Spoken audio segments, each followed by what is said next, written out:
अशोक गहलोत ने संवेदना जताई। उन्होंने कहा कि बच्चों की मौत होना बेहद दुखद है। आपको अगर आंकड़े बताऊं आपको मैं, सबसे कम जाने 6 साल में इस साल गई है, सबसे कम जाने गई। ये आपको लगता है क्योंकि कोई बात, मौत एक भी होना बहुत ही दुर्भाग्यपूर्ण होता है, बच्चे की मौत होना। पर मौतें 1500 भी हुई है एक साल के अंदर, 1400 भी हुई है, 1300 भी हुई है, इस साल करीब लगभग 900 हुई है। पर 900 क्यों हुई है, क्यों मौत एक भी नहीं होनी चाहिए? तो पूरे देश के अंदर, पूरे प्रदेश के अंदर, हर अस्पताल के अंदर 3, 4, 5, 7 मौतें होती है, प्रतिदिन होती है। कोई नई बात नहीं, जयपुर में भी होती है। मैंने पूरी तरह वहाँ जांच करवाई है, एक्शन भी कम कर रहे हैं। क्या सुधार हो सकता है, वहाँ भी हो, पूरे प्रदेश के अंदर भी हो। किस प्रकार से पिछले टर्म में भी हमने जो वार्ड ऑपरेशन थिएटर होते हैं, उनको हमने पहली बार लंबे अरसे के बाद में उनके अपग्रेडेशन काम किया था हम लोगों ने। लेबर रूम का पहली बार हुआ है राजस्थान के अंदर।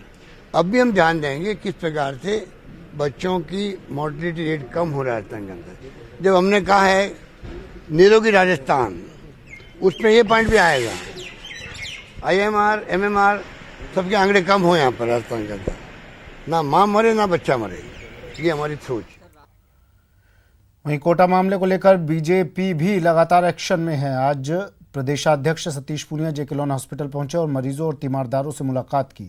साथ ही हॉस्पिटल प्रशासन से भी मुलाकात कर मासूमों की मौत को लेकर जानकारी ली, जिसके बाद मीडिया से बात करते हुए पूनिया ने राज्य सरकार पर गंभीर आरोप लगाते हुए कहा कि मामले को लेकर गहलोत सरकार गंभीर नहीं है। बीजेपी प्रदेशाध्यक्ष ने कहा कि CSR की मदद के लिए बीजेपी करेगी। पूनिया ने कहा कि पार्टी के 5 विधायक अपनी ओर से अस्पताल को 10-10 लाख रुपए देंगे ताकि अस्पताल में भर्ती होने वाले बच्चों और नवजात शिशु को बेहतर स्वास्थ्य सेवाएं मिल सके। साथ ही ये भी कहा कि 30 दिसंबर को पूर्व चिकित्सा मंत्री राजेंद्र राठौड़ और कालीचरण सराफ जेके लोन अस्पताल का विजिट करेंगे। कोटा विजिट करने पहुंचे बीजेपी प्रदेशाध्यक्ष सतीश पूनिया से बात की हमारे संवाददाता शाकिर अली ने। 10 बच्चों की मौत के बाद अब बीजेपी के प्रदेश अध्यक्ष सतीश पूनिया पहुंचे हैं। अभी कुछ देर पहले अस्पताल का उन्होंने दौरा किया। सर, क्या व्यवस्थाएं नजर आई आपको? आपने कई सारी बातें भी कही, राज्यपाल से भी आप आग्रह करेंगे यहाँ की व्यवस्थाओं को लेकर? नहीं, व्यवस्थाएं नहीं, यहाँ तो अव्यवस्थाएं हैं। व्यवस्था तो है ही नहीं, व्यवस्था होती तो मैं आता ही नहीं। और मुझे लगता है कि एक बड़ा यक्ष प्रश्न है सरकार के सामने कि इस तरीके के बड़े डिवीजन हेडक्वार्टर पे और जितनी सुविधाओं की दरकार थी वो दिखाई नहीं देती। इंफ्रास्ट्रक्चर भी पुअर है, साथ साथ जो संसाधनों की जरूरत होती है, उपकरण की आवश्यकता होती है, यहाँ नेबुलाइजर नहीं है, वार्मर नहीं है, वेंटिलेटर्स 19 में से केवल 9 वर्किंग में है।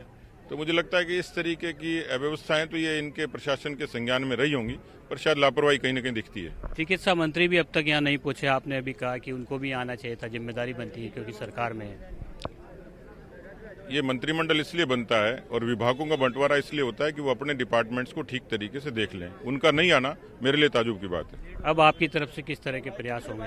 मैंने कहा है आपको कि मैं मेरे जितने सभी जनप्रतिनिधि हैं और बाकी लोग एक कंक्रीट रिपोर्ट बने और अब मैं महामहिम राज्यपाल महोदय के संज्ञान में भी लाऊंगा, मुख्यमंत्री जी से भी बात करूंगा और जितने इसमें पक्ष हैं उनसे गुजारिश करूंगा कि कम से कम कोटा के लिए एक सुविधा के लिए